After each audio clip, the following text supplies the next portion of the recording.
ما جعل الله لرجل من قلبين في جوفه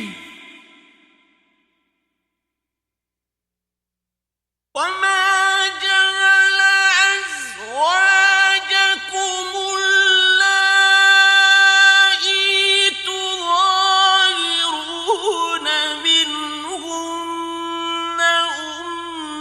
أمهاتكم وما جعل أدعياءكم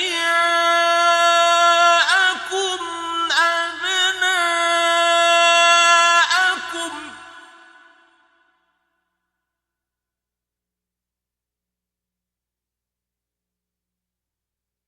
ذلكم قولكم بأفواهكم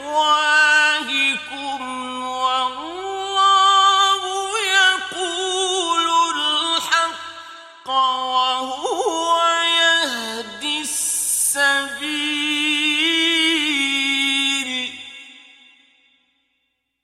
खुदा ने किसी आदमी के पहलू में दो दिल नहीं बनाए और न तुम्हारी औरतों को जिनको तुम मां कह बैठते हो तुम्हारी मां बनाया और न तुम्हारे लेपालकों को तुम्हारे बेटे बनाया। ये सब तुम्हारे मुंह की बातें हैं और खुदा तो सच्ची बात फरमाता है और वही सीधा रास्ता दिखाता है।